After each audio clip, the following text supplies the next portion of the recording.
right, all right, all right. The Mexican Soccer Show has started. Here we go, Mr. Cesar Hernandez, are you ready?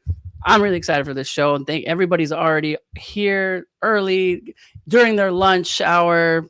I think for maybe El Dan the Man, it might be like 1 a.m. or something in Australia. But Cesar, ¿cómo estás? Are you ready, sir? I don't know, actually, to be honest. Yeah? I don't know. Emotionally, maybe. Mentally, yes. I mean, I'm absolutely hyped for Mexico versus United States this week. It's gonna be an absolutely massive game. I know a lot of people, say like, "Oh, we've seen them facing off against each other all the time, and like friendlies, and the nations, blah blah blah." But like, this is the big game. This is Big game. This is the biggest massive, game. exactly. It could be the biggest game. Obviously, the Azteca game is going to be big, but maybe but the teams are going to be maybe qualified. But this is probably one of the, I don't know, maybe the last big rivalry. The World Cup's coming in 2026. Will the rivalry mean this much? And yeah. This is go. I'm already liking the comments.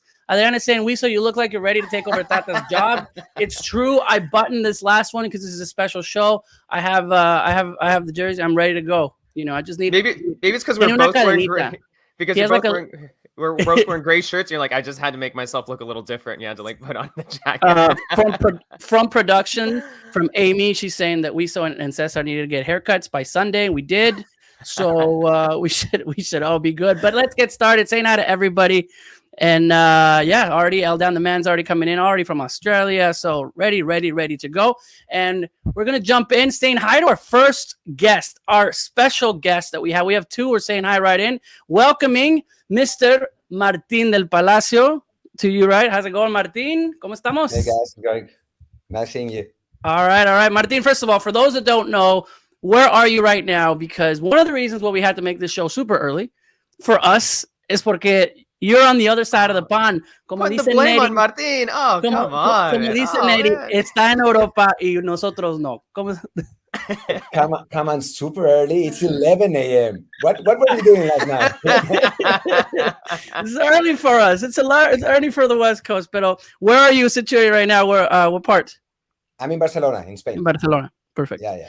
Yeah, if you don't know, Martin travels to a lot of very important games, and his Instagram is awesome. Does a great job in all his travels outside of all the things that he does in soccer. But Martin, we're really excited for you. I've known you well over 10, 13, 14 years back in the days of our big soccer days in the forums, and you've covered many. How many World Cups total have you covered, Martin? I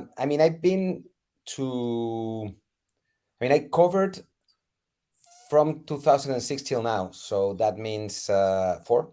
And I also went to as a fan to the 94 and 98 ones. So I just missed 2002 from the last 7. Awesome. Oh, good. It was a good time to miss it because, man, it would have been heartbroken. And I'm sure we'll talk about that.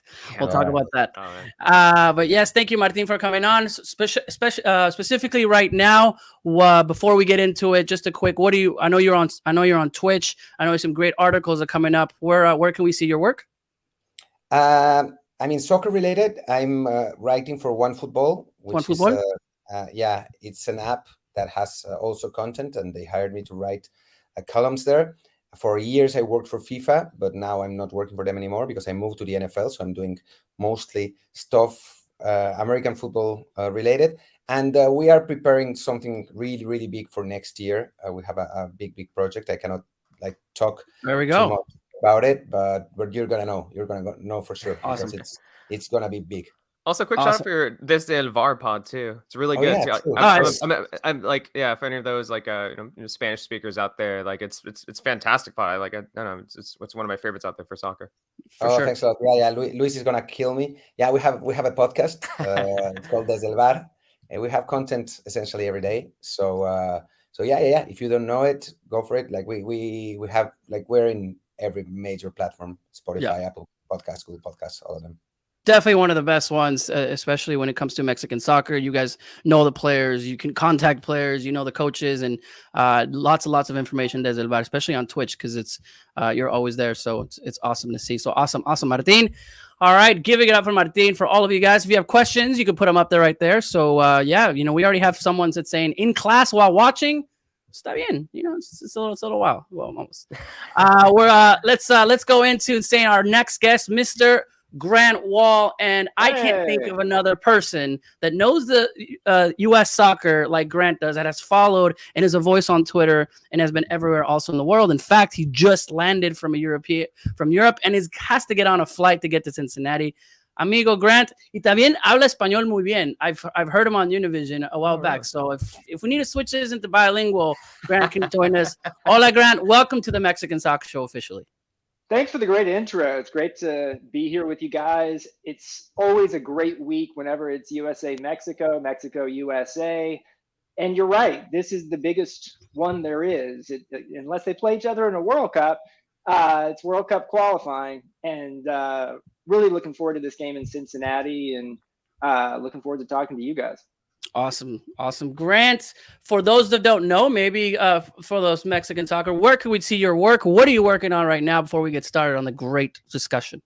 Yeah, you can find all my writing now at grantwall.com. I've got a Substack site. It's got free posts. It's got paid posts. Like you said, I just returned from a 12-day Europe trip, went to report 3 different stories, one in Spain, one in France, and one in Moldova, of all places. Wow.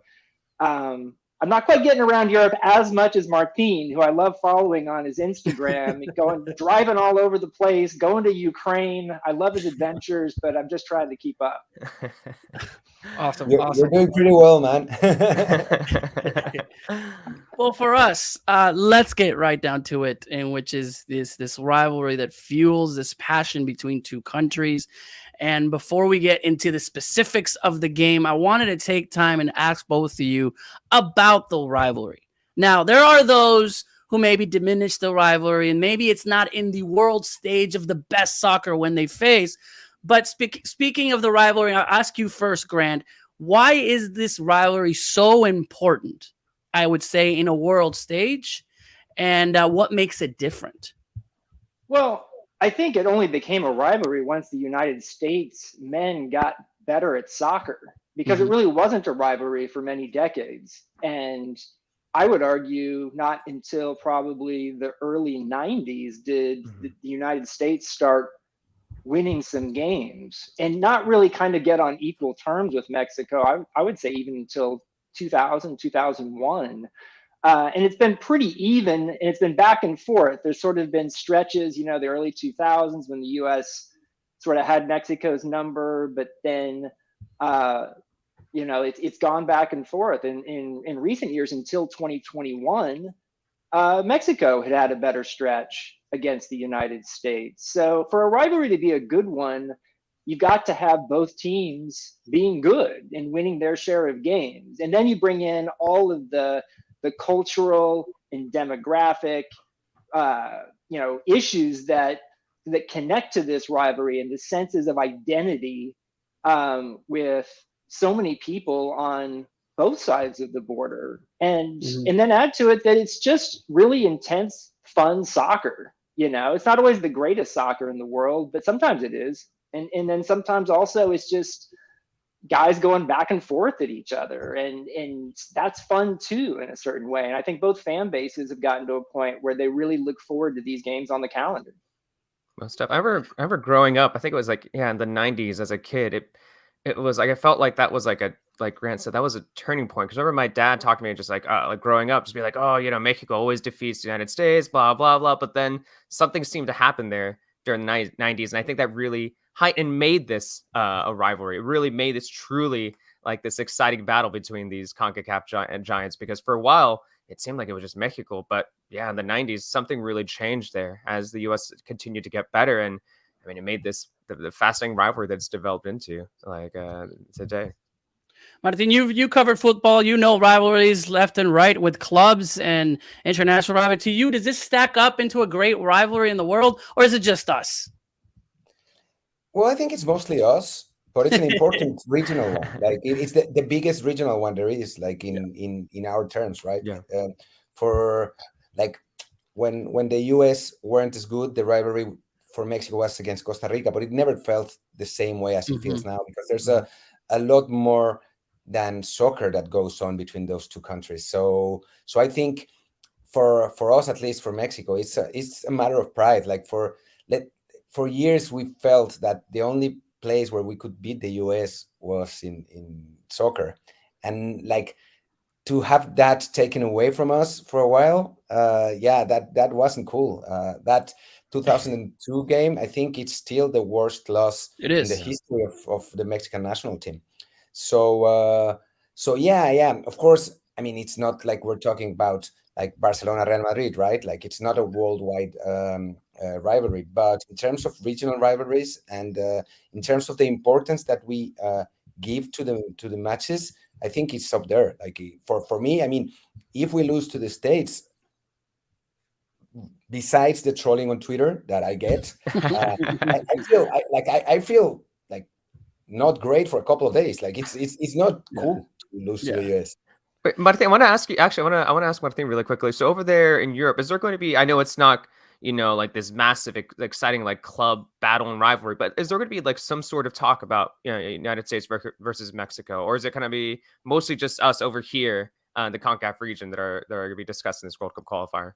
Yeah, here not at all. In Europe, they don't care about other soccer that's not theirs. There were this Argentinian reporter. There was an Argentinian reporter on this Argentinian show, and they started to ask people in the Messi presentation in Paris if they knew Argentinian clubs, and nobody knew. Nobody knew Boca Juniors or River Plate. Nobody knew anything, and the Argentinian hosts were shocked. They were like, how? Like we think we're so big and nobody even know Boca Juniors. And yeah, it is that way. Like nobody really cares about football. I would even go further. Like here in Spain, they care about Spanish soccer.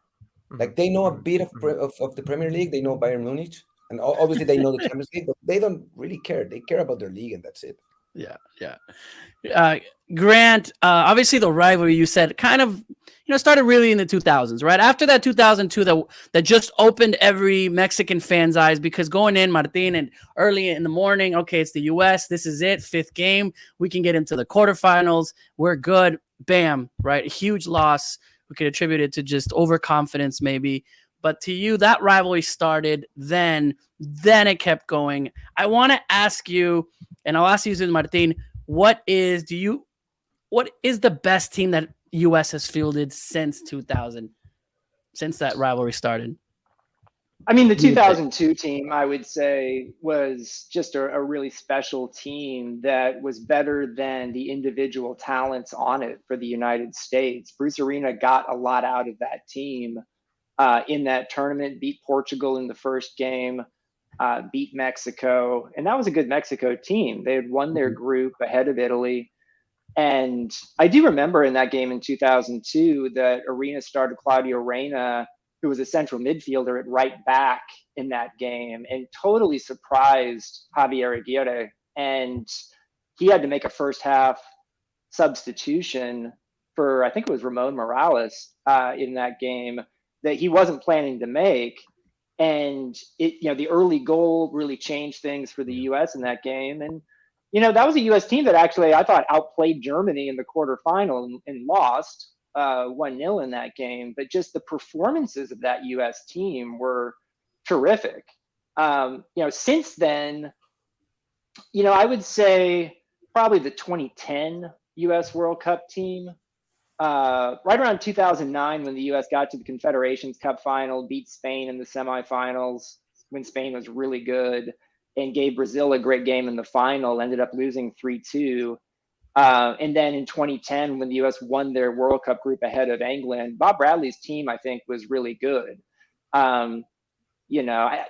Since then, there have been ups and downs, obviously, and certain players for the US I always thought performed better against Mexico, or at their best against Mexico, in ways that they didn't always against everyone else. I mean, Landon Donovan against Mexico was an absolute killer. Of course. In a way that Clint Dempsey actually never really was against Mexico. So, but, it's been a real back and forth over the years. But in this US team, I'm still trying to figure out, I know we'll talk more about this game, but they've gotten 2 wins over Mexico this calendar year with 2 different teams.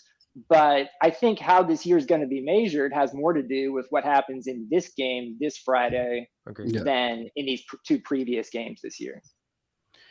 Same question to you, Martin, as far as we can go back because it doesn't necessarily start for Mexico in 2000, obviously 1986, where we've gotten to the final quinto partido. But to you, the best Mexican side ever, as far as his story for you?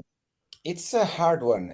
I recently, like during the lockdown, I rewatched every Mexico match in the World Cup since 1978. Oh my God!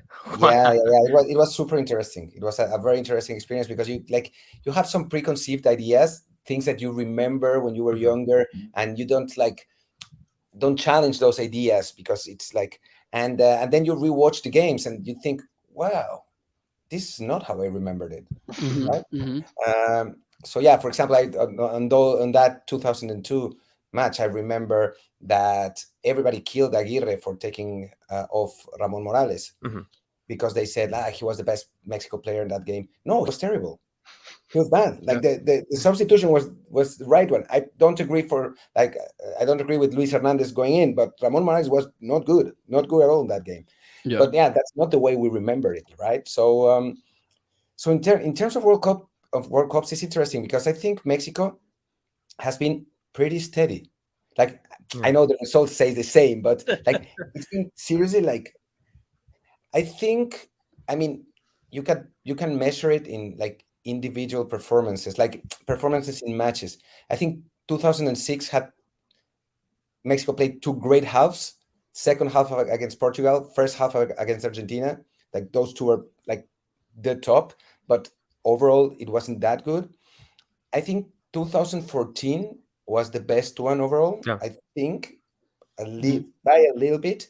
And in terms of the games against the US, for me the best has been 2011. Yeah. Well, we ran them racked that game. Like we were losing 2-0 against the run of play, and instead of like crumbling, Mexico came back and won with that Giovanni Dos Santos amazing goal. I think that's the one against the US. In general, I'd say 2014, but it's pretty even. There's not any team that like actually stands out for me. Well, shout out Martin for watching every single World Cup match. Just in preparation for this show, right? You're just like, I'm going to go jump on the Mexican soccer show and watch every single game. That is really impressive, though. Yeah, that's incredible. Yeah. There's been some great games. There was not much to do. I mean, some people started making sourdough. Some people, started watching every World Cup. Yeah. I normally like to watch those games right before the World Cup. So I'm like, okay, wait, do I remember the Mexico versus Portugal game and what happened? Oh, he didn't play. Who missed that PK? That's right. But I will, you start kind of going into it just to see some game notes.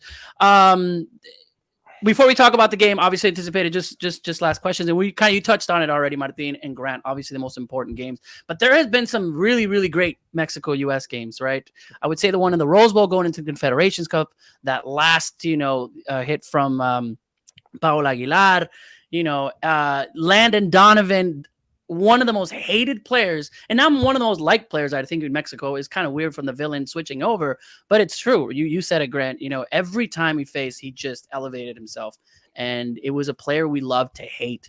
And then everything that he's doing now, it's like, you can't hate Landon anymore after he played. He's such a cool guy, right? Cesar has a lot of interactions in there. Yeah. He's just living down the street over here in San Diego, so yeah. You just hang out with him all the time. He played in Leon, and I mean, it was weird, hating a guy that was in my team. But ultimately, it comes down to these World Cup qualifying games where if the side loses at home, it's a huge statement, right? Mexico could not do it until Osorio came in 2016 in that game in Columbus. The U.S. has yet to beat Mexico in a World Cup qualifying, and we'll see what happens in March. But these World Cup qualifying games, Grant, are different. You said it. It paves the way. No matter what happened in Gold Cups, it's all about defending your turf. No, definitely. And that whole scene around that 2016 qualifier in Columbus was pretty incredible. Because if you remember, first game of the Hex, but Trump had just won the presidential election, I think 3 or 4 days before that. The game was taking place in Ohio, which I think Trump won by 10 points. And I do remember actually before that game, some of the U.S. American Outlaws fans went around to some of the Mexico fans, Pancho Villa's army, etc. And actually, some of them said to them, "Yeah, we just want you to know you're welcome here." Yeah. And I thought that was kind of cool. Yeah. And I don't recall any incidents inside that stadium. Now, the way U.S. soccer always works, whether the game was in Columbus or this one in Cincinnati, they try to control the ticket sales and have an early ticket process. Of course, so that we know. Exactly. We know. I talked to the guys from Pancho Villa's army, like they don't get any real access from U.S. soccer to tickets. And so they end up having to buy them on the open market. And these tickets are actually really, expensive on the open market. So there will be Mexico fans in the stadium, obviously, on Friday night, but they won't all be in the same place. And so in that way, this game is a bit different than the other two games between these teams that took place earlier this year in Denver. I think it was Phoenix, right, for the Gold Cup final, where those were pro-Mexico crowds. Yeah. This will probably not be a pro-Mexico crowd on Friday night, and whether or not that helps the U.S., I guess we'll see. But that's the reason why they chose this. If U.S. soccer wanted to make as much money as possible, they'd have this game take place in the Rose Bowl. Yeah. And that's where I kind of go. Look, U.S. already won in Vegas. It was the Vegas. That's right. U.S. already won in Denver. I mean, let's make it in the Rose Bowl and let's get control the ticket sales that way, 50-50, because that atmosphere, obviously. There was a lot of U.S. fans in that Rose Bowl going into the Confederation Cup. I remember when the U.S. scored, Cesar and I were like, wow, there's so many U.S. fans. It was like we know it'd be. I mean, we know it'd be heavily. It was still a lot more Mexico, but there was more than I expected. It's still heavily Mexico. Come on, you know that. But there you go. You have no excuse. You already won. But let's talk about this game, and we'll start off with Mexico and how Mexico's coming in. Martin, Mexico's coming in. I would say there's no excuses about our players. Few players, some injuries that are there. Maybe some that are whatever's happening, vetted con Chicharito and Arteaga and all that. But this is who we have and the most we have. The difference is maybe in the Gold Cup that we didn't have those players there. Pero, ¿cómo llega México? Well, it's a good question, and it's not an easy question to answer. If you take only the results into account, Mexico arrives pretty well to the match. Like besides that 1-1 with Canada, which surprised us all, I mean, Mexico hasn't had much trouble during the qualifiers. The thing is that they haven't been playing well in general, other than the match against Honduras, which was pretty easy because the Honduran team is just not very good. I think Mexico haven't played really well, especially at home. At home, like I think there's a lot of pressure now for Mexican players. They're now not used to the conditions. We didn't used to be the case before, and yeah, I think they felt more comfortable playing away, which is strange. Right? They easily won in Costa Rica. They won without any trouble in El Salvador. They drew that game against Panama, and they were excited. They should have won it. Whereas they barely beat Jamaica, and they didn't beat Canada. So somehow playing away has been better in terms of like pressure, I think. And yeah, I mean, if you see the team player by player, Mexico has a lot, like a big advantage in terms of experience, right? But that was the same case in the previous two matches. So it's a pretty difficult team to gosh right now. This Mexican team, like we don't really know how good they really are.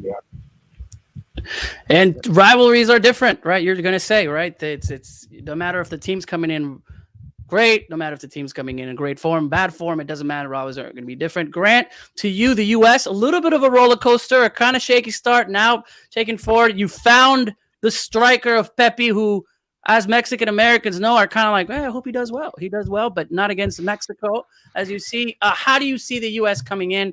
Obviously, some notable, I would say the best player for the U.S. as a rival is not in the game, but Pulisic now coming back. ¿Cómo llega Estados Unidos, Grant? I mean, it's all in relative terms, right? The U.S. is on track to qualify for the World Cup, which they didn't do last time. So that's all the qualifying is really about when it comes down to it. So yes, the U.S. fans have been a little annoyed with some of the performances, as they should be. The loss in Panama in particular was a pretty miserable performance, and that came after Greg Berhalter decided to make 7 changes in the lineup. I would have argued that maybe 4 would have been the right call. Instead, he sat 7, and the U.S. paid for it in that game. You know, I think Tyler Adams should basically start every game, and he's got an engine that can go for 90 minutes every game, even if it's 3 games in a window. But you look at this U.S. team, and one of the big questions for me is, how much is Christian Pulisic going to play? Because he's just returned over the past week for Chelsea after a long 50-day layoff. He's only been playing, I think, 15 minutes, 10 minutes in a couple of games. So he doesn't figure to be a guy who's 90 minutes fit. And yet I know Christian Pulisic, he'll want to start this game on Friday night. And then the question becomes, does Greg Berhalter say yes? And if he does, how long does he keep Christian Pulisic on the field? 45 minutes, 60 minutes? Personally, knowing these guys, I think we're going to see Pulisic go 60 minutes, maybe longer even. And we'll see what he brings. You know, he just hasn't played much. And that's been, unfortunately, the story of Pulisic's last several years, just being injured so much with some good moments intermittently in between. And then Serginho Dest is injured from Barcelona, had a terrific goal for the U.S. in the win against Costa Rica to spark that comeback. And that's a real miss for the U.S. Dest is really one of the few attacking players for the U.S. who scares other teams. And so you're probably going to see DeAndre Yedlin start it right back for the U.S. And he's a solid player who's getting regular playing time for Galatasaray, but you know, he's not Dest. And so I think that's a big part of what we're going to see here in this game. And at the same time, I feel like this U.S. team is very young. They have learned some things in qualifying about what it takes to get things done. And I do think they're highly motivated to get another win against Mexico in a big game. You know, like, because they're so young and because of COVID, these U.S. players haven't played that many games together, much less important games. And so they need this experience. And I think having the 2 games against Mexico earlier this year helps in that regard, and knowing that they can win and even come back if they go down early in the game. But I think this U.S. team is going to be ready to play on Friday night, even if it's not going to be bring all of its best guys. You haven't even mentioned Gio Reyna, who's been out for 2 months now, ever since getting hurt in the first round, match day of qualifiers. Grant, I think it's the biggest loss. Go ahead. Grant, so based off of the call-up list and based off the players available, it looks like Pepe is going to be starting on Friday, correct? That it looks like you're assuming he's be starting up top there for the U.S.? Greg Berhalter basically said he's gonna ride Pepe in both these qualifiers. So like, he didn't even really call up another pure number 9, which is a little crazy. Yeah. I thought Daryl Dike might get the call just because he's in good form or somebody. Yeah. But Jesus Ferreira gets called in, who's kind of Pepe's running mate with FC Dallas, but he's more of a. Is he a true striker? I would say, is he a true striker? He's not really a true striker, and nor is anybody. To the point where, like, if he doesn't go with Pepe or has to bring someone in, Tim Weah is probably like the next guy in line to play center forward, and he doesn't play center forward much these days. Yeah. Martin, to you as someone that obviously knows Mexico, but when facing the U.S., what about this U.S. team? Not say scares you, but maybe you haven't seen before, and does Mexico really have to watch out for? To be honest, I'm more scared about the potential of this team. Right now, they can beat us for sure, but I'm pretty scared about what might happen in 2026, not right now. Like they have a lot of young, exciting players with European experience. It's a fast team. I expect them to this like Friday to play as they usually play against us, like waiting for Mexico to make a mistake and exploiting a counterattack. But I think they have the players to play a different kind of game in the future, and yeah, I think something that I don't like as a Mexico fan is that they've already beat us, and that's Twice. important. Like, Twice. twice. Yeah. I mean, the Gold Cup. I'm not that concerned about the Gold Cup because it's a different set of players. But these ones beat us already in Nations League, Mhm. and they know what it is to beat Mexico. And this generation hadn't really experienced that. Like Mexico had been the best team in the last 5-6 years, but now they beat us. So I think they know they can do it, and they have the confidence to do it, and Mhm. that's something quite important. I always say that Mexico plays Brazil hard because they beat them before, so they know they can. Like most teams see Brazil and it's like, oh no, it's Brazil, we're gonna lose. Mexico has beat them before, so I think it's the same case with this US team. It's a very talented team. They lack experience for sure, and I hope that plays a role. But yeah, it's pretty scary to think what will happen when they won't lack that experience. Yeah. And yeah, let's see.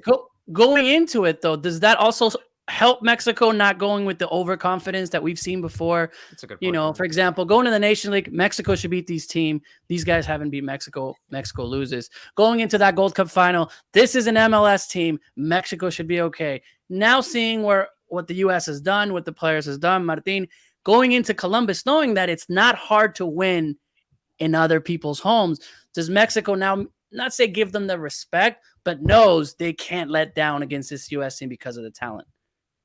I mean, in a way, yeah, but the Mexican press and the fans.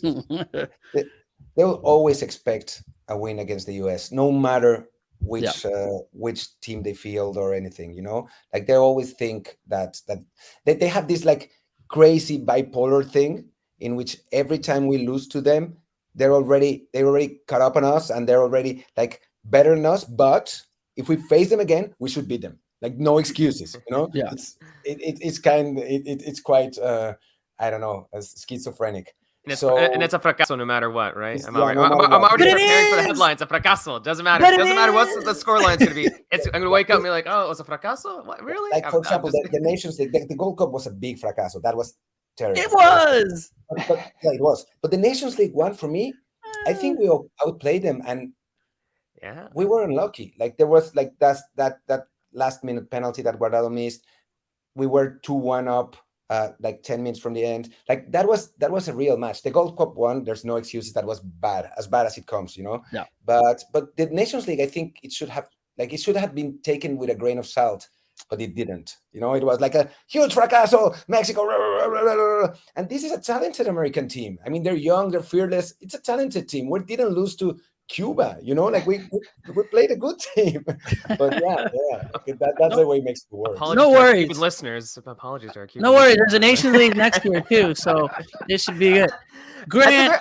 At the very least, though, those like the Nations League final, the Gold Cup final, and something I'm looking forward to this Friday is that like those are both fun games. It hurts me like deep as a Mexico fan that Mexico lost both those games, but man, they were incredible. I forgot what podcast was talking about it semi-recently. They were saying that like it didn't feel like a soccer match. Like both those games felt like track meets. It was just like this intense energy, just sprinting back and forth. And I'm hyped for it both. Yeah, and I'm also a little worried, but yeah. Grant, to you the same question about this Mexico team. Historically, has great players, maybe not as many playing in Europe as we would like, respected players. You see that from the players in the U.S. respecting Mexico players there too. To you, when you look at it, obviously you cover the U.S., you're looking at this Mexico team. What is it that you like about it and maybe advantages there that they have right now over the U.S.? Well, I mean, you look at, experience for one thing. This Mexican team is older, and that brings potential pitfalls as well, but just a far more experienced team than the U.S. is. what kind of an impact might Raul Jimenez have for Mexico in these games, because he can be a difference maker for Mexico. Chucky Lozano is a guy who I know scares the U.S. and can he, I find it interesting that by far the best player in CONCACAF qualifying so far has not been a player on either one of these teams. It's been Alphonso Davies from Canada, and I would be interested to see somebody from Mexico or the U.S. stake their claim as to try and rival Alphonso Davies, because I would actually even argue potentially that Canada has been the most impressive team so far in this tournament, just by getting a result at the U.S., getting a result at Mexico. They played harder games than the U.S. has so far, or Mexico. But I think those would be things that scare this U.S. team. I don't know if they're easily scared, because they are bringing a confidence now that you can see. And they're getting reps. The U.S. midfield, I think everyone expects now to be Tyler Adams, Weston McKennie, Yunus Musa, and that's easily the best U.S. midfield combination. We expect to see Ricardo Pepi starting up front. We expect to see Brendan Aronson starting on the wing. I still think we'll see Pulisic, but could see Areola, who Greg Berhalter just absolutely loves. Despite the fans not loving him so much. And this U.S. team is kind of a mix of what we saw in Nations League against Mexico and what we saw in the Gold Cup against Mexico, because you've got Matt Turner probably being the starter in goal. You've got Miles Robinson having earned one of the starting center back positions.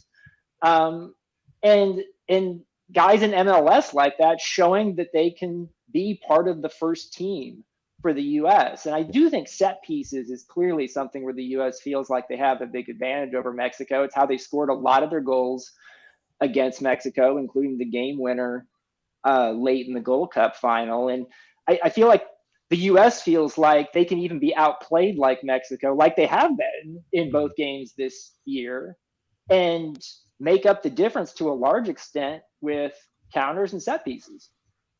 Yeah. I think when we all look at I remember, Martin, in 2014, I said, hey, Mexico does not defend well on the set pieces we always scored on, and you corrected me on that, said, nah, actually, that's just a thought. We actually do pretty well. It's just that everybody just kind of goes crazy. But we've seen now in the past, Grant saying it, I mean, in these last few games that Mexico has to work on that. What else does Mexico have to do in order to get the result? And what would be a positive result in your eyes? We didn't used to defend set pieces badly. With Osorio, we were amazing. We received two set piece goals in 51 games. It was crazy. It was completely out of proportion. Because they didn't bring any short guys on the team anymore. They stopped bringing short guys on. That was the whole thing. That was the whole thing about Osorio. He preferred to use a tall right or left back, no matter what, to defend the second post. It was his idea, and it worked in that way. We didn't receive goals. Now with Martino, it's been a mess. That has been a mess. It's like they forgot all about how to defend set pieces. Let's see if they improve. What do they need to improve? I think it's about right now the mental part of the game, because they can play well, they can play better. They've been playing in this same system, not just during Martino, but it's pretty similar to Osorio's as well. Yeah. They know how to play. They have the quality. It's just that mentally they don't seem to be. I don't know. I can't really explain it, because I don't really think it's overconfidence. I just feel that they don't want to play these qualifiers. And wow, why is that? I could press you on that. They don't necessarily want to play them. No, I think this is an experienced team that has a lot of players over 27, 28 years old. They've played lots of qualifiers. I mean, for the American team, it's a new experience, they're traveling and they're playing in these new places. It's like their 10th cap. So they feel I need to earn my, Herrera has played 110 games from Mexico. Guardado, 145. Raul, 65. So these are players that for them is like, okay, well, we have to go and play in the CONCACAF. Come on, again, you know. That's essentially why Bella decided not to play for Mexico, you know. So I think that's something like I I want to believe that playing the US in American soil is different. Like Yep. there's a different like sensation about playing that game than going to Cuscatlan. You know, it's like, come on, are we going to get into that again?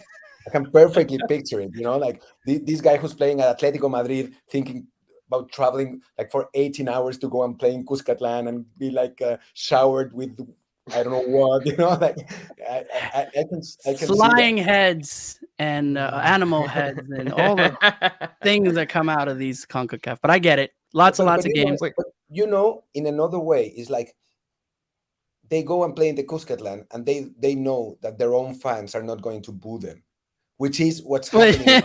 There you go. know, like now they go to the Azteca and think like, yeah, I mean, we're not going to score in the first 30 minutes and they're going to boo us. Like, what the hell? Like, it's absurd.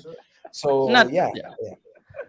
I think for Mexico though, I mean that's true, Martin. That's very true. But like I think like tactically, what I'm worried about. I don't know how you feel, Martin, but like I'm worried about the central defensive partnership. You know, Araujo isn't ready. Cesar Montes had an injury, so it seems like it's got to be Moreno and Vasquez, right? But at the same time, or do you go with Gata because he has a little bit more experience? But I would say Vasquez is a little bit better. But also, like, I don't know, Moreno and Vasquez haven't exactly like played together frequently. So I don't know how you feel, never but played together. Yeah, so that's why I'm incredibly worried for all three on this Friday.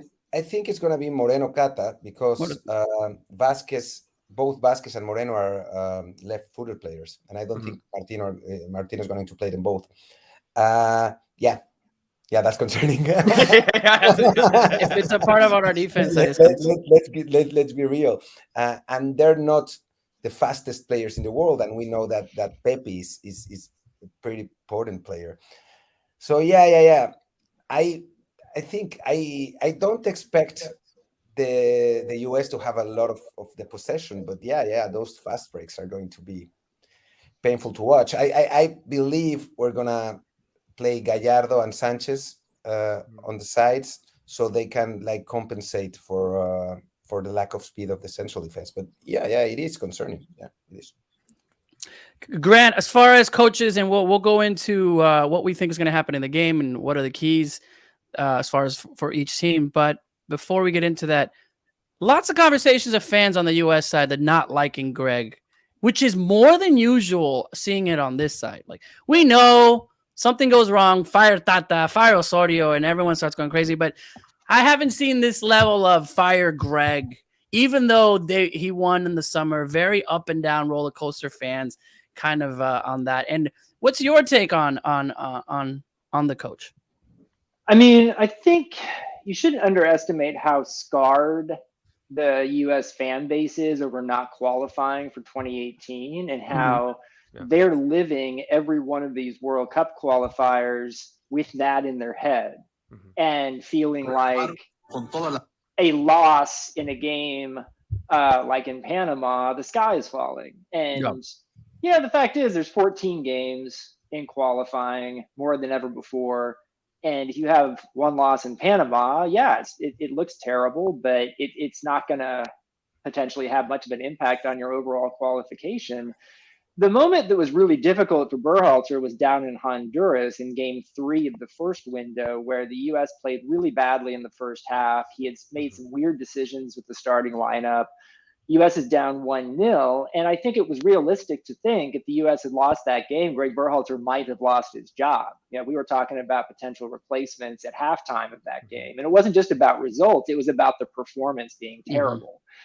And then in the second half, the U.S. was fantastic down in Honduras. They get 4 goals. They end up winning easily, and Honduras just completely ran out of gas. I don't think Honduras is that great of a team anyway, but in those third games of a window, you really find out about the conditioning of teams and the depth of teams.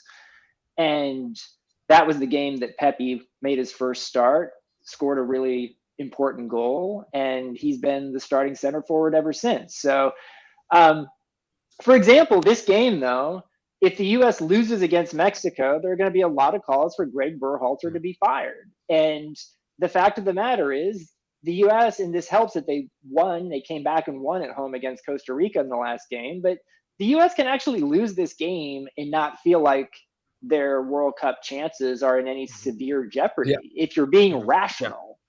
But fans aren't rational. I get it. It's fandom. So we'll see how this goes. I mean, but I think that the experience of the last cycle is still impacting U.S. fans. And, winning these two finals this year didn't really change much because these are fans who see rightly that World Cup qualifying is more important than those games.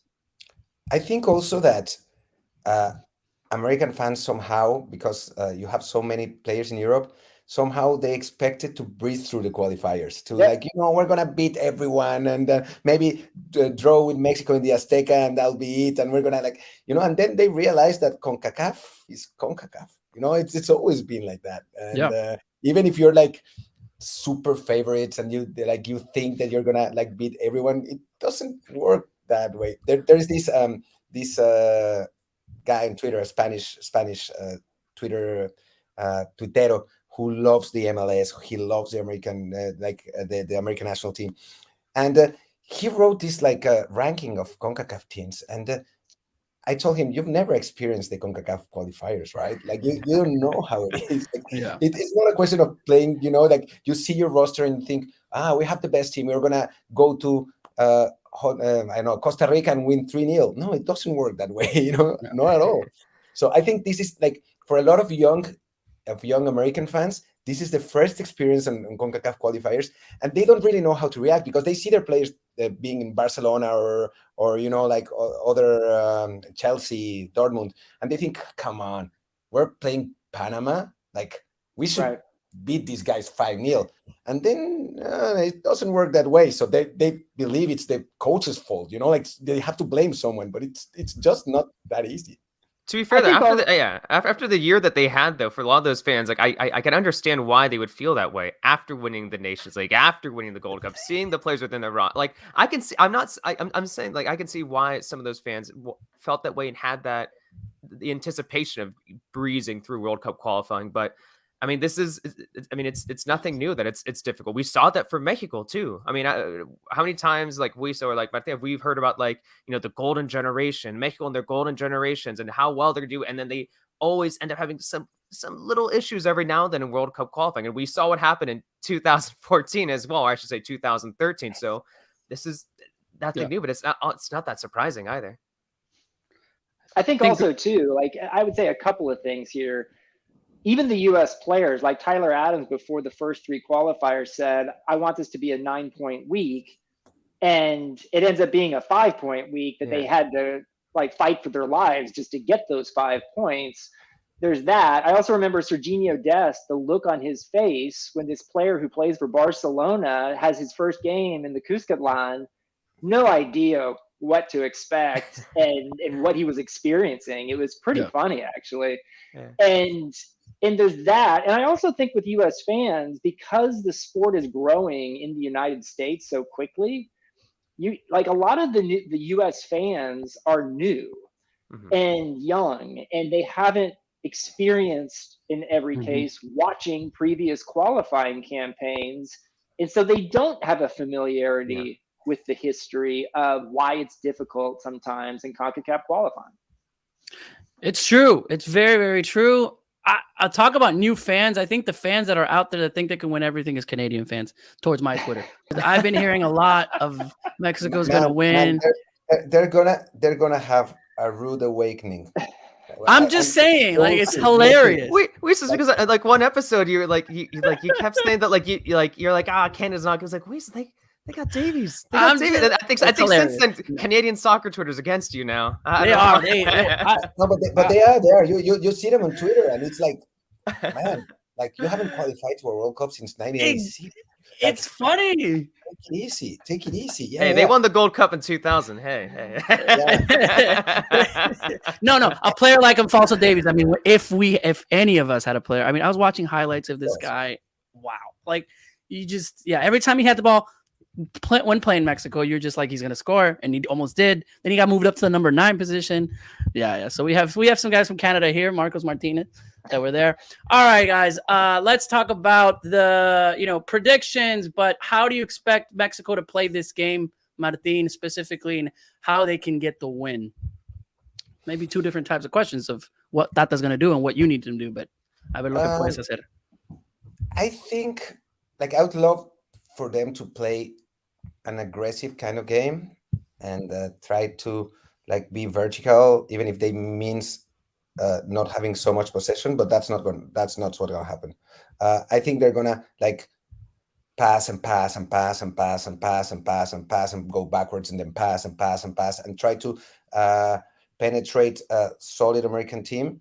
And as they're gonna play that way, I think the key will be patience and not conceding either early or a soft goal.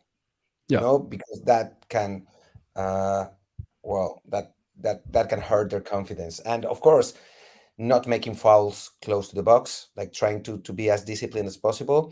And but I think it's a question of patience. And I would love, at least for the first 15-20 minutes, for Mexico to play with more intensity, trying to be more aggressive, more attacking. Because if we score first, I think that can change the way the game will be played. The longer it goes without Mexico scoring, I think the higher the chances for the Americans to win. Yeah, Martin, who would you start up top? Because for me, I know we got to go to Grant with his prediction, but one of the bigger questions I have is who are the front 3? Obviously, Chucky and Jimenez you think would be there. But would you start Tecatito? Would you start Orbelin? Because I wonder, I know a lot of people don't agree with me. I wonder if you put Orbelin there instead of Tecatito and have Chucky the other way. It's gonna be Tecatito. For sure. I mean, if Lainez were fit and if he were there, we'll see. But it's gonna be Tecatito. I think that Tecatito is not playing well at Porto because he doesn't want to play there anymore. I mean, he hasn't been starting recently. He's been on the bench. Yeah. He just checked out of Porto. But I think, he's never been the most motivated player in the world, But I think he'll be more motivated to play this game than than playing at Porto. And to be honest, he wasn't bad in the last qualifying matches. In the last 3, people kill him more or less for no reason because they believe he has to beat everybody.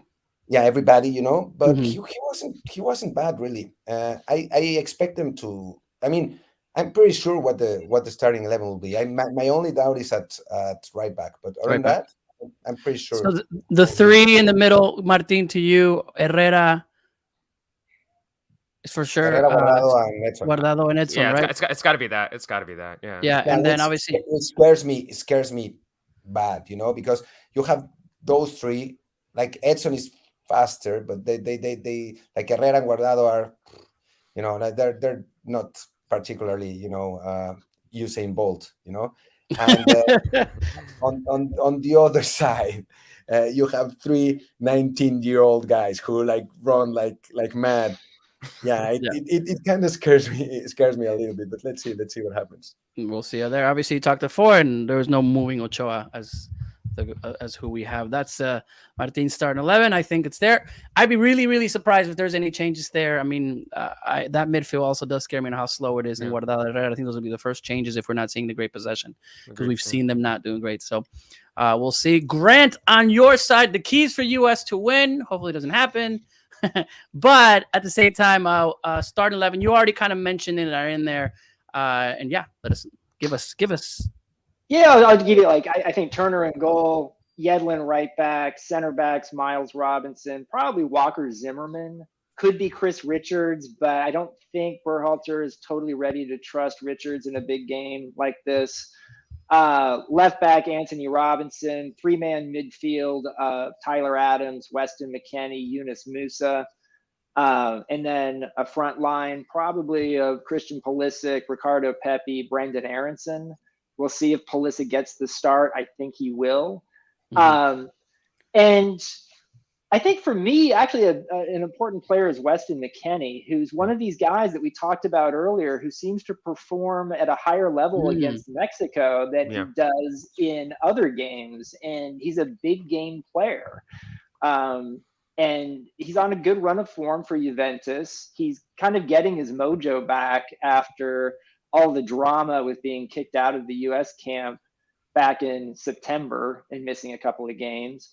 And I think he's due for a big game here potentially. He also has a tendency to have Mexican players grab his neck, so I'm always curious to see if that happens in this game. But I think that he'll be an important player, and I think for Christian Pulisic, it actually was important for him to get the penalty to convert it in the Nations League final against Mexico, because otherwise in that game he wasn't very good. He wasn't very impactful at all.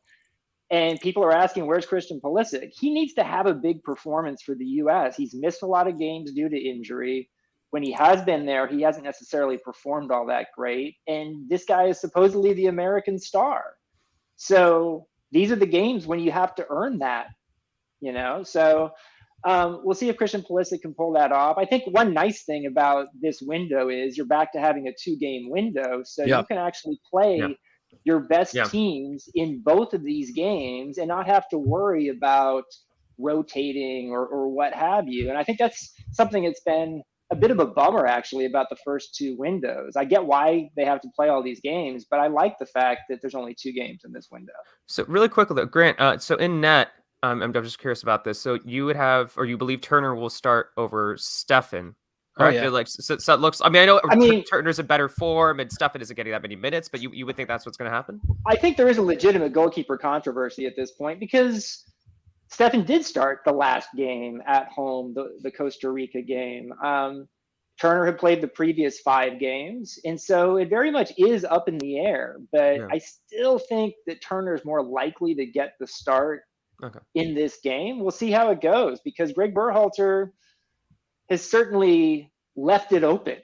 And I actually don't think that's a very good thing. I think when it comes to goalkeeper, I think you want to have clarity on who the number 1 is. Agreed. And right now it's a little wide open. Yeah. Go ahead. Sorry, Grant. Do you feel comfortable with your central defense? Because Yeah, I mean, I will say that it's an interesting situation. Miles Robinson has been so solid this year that he is the one guy will start every game in the central defense, and he's earned that. Now, John Brooks didn't even get called in for this camp, and he's playing and starting in Champions League for Wolfsburg. Now, Brooks himself would say, and has said publicly, that his form has not been very good for the U.S., but it's a little strange for me that he's not involved in this camp at all. And I do think that's a risk that Berhalter took. And it makes me feel like Berhalter must feel like if he doesn't start Brooks, then he shouldn't bring him at all. He's one of those types of players who maybe he doesn't think would be great inside the team if he's not starting. So I think that's a very interesting choice. And Berhalter certainly has brought some players into camp like Mark McKenzie at center back, who was at fault on that first Mexico goal in the Nations League final. And McKenzie's barely playing at club level in Belgium. And so there are a few guys that you get the sense they're Berhalter's guys. And then other players who maybe aren't. The fact that McKenzie's in this camp at center back and John Brooks isn't, and one guy's starting Champions League games and the other guy's not playing in Belgium, I think that's a strange one. So basically, both of these teams have defensive, mistakes, and we're going to see lots of. We're all worried about our defense, and we're going to have lots and lots of goals, which is looking forward to 10-9, right? Is that what's going to be 10-9 Mexico wins? But we've seen these World Cup qualifiers. You don't have that many goals in World Cup qualifiers, though. Yeah, you can't. Yeah. Usually in other games, it's gonna end 0-0. 0-0. Will you sign that right now? I would. Let's do it. I would as well. All right. Well, we talked about predictions. Don't come on. How can you be so scared? I mean, I'm not scared, but I'll take it. Would you really sign for a 0-0? It doesn't. Come on. A tie? I'll take it. Why not? An away tie, an away draw. Like it doesn't matter what against the U.S. or against like Jamaica, like an away point in All right. World Cup qualifying. I'm gonna quote philosopher from my American football team, Herm Edwards, who said, "You playing this game to win. You play this game to win." And what happens with the Jets? And then what happens with the Jets? I mean, he took us twice to the playoffs, but the Mexican football, sure. Yeah, I mean, if the game ends, I don't know, 2-2, and it's a good game, and Mexico played well, the US played well, I'd be happy with it. Okay, but I wouldn't be signing up now for a 0-0, and I think Grant's the same. Like you want your guys to win. You think they will win.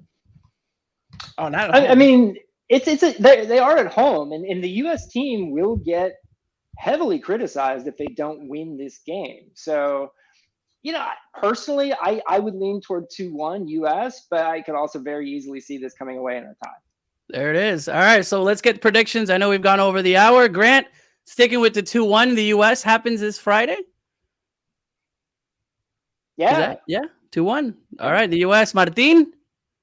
I do think it's going to be like a 2-2, but as I said, if it's a 0-0 and we played horribly, both teams, I wouldn't be happy. If it's a 2-2 and an open game, and I think I'll be fine, and I can see it going either way. I think both teams have their strengths and weaknesses that the other team can take advantage of. So yeah, I believe it's going to be a 2-2.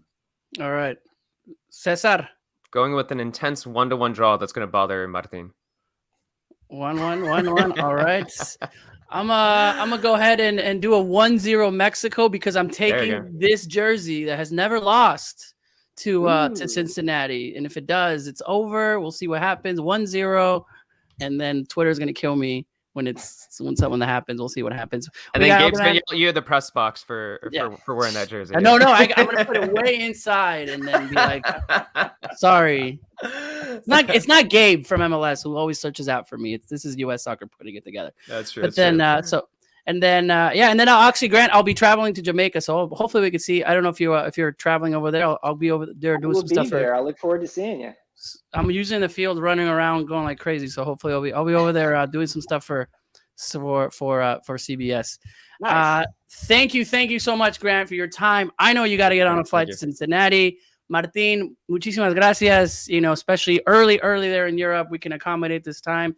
Cesar, of course, my right hand here at the Mexican Soccer Show. It's been historic for us to have both of you on, and hopefully we can get something like this going again. Again, Grant, Martin, Cesar, thank you again. And this has been an edition of the Mexican Soccer Show. Follow us on all of our platforms and let us know what you thought about this game. And this broadcast. Hasta la próxima. Thanks, everyone. Take care.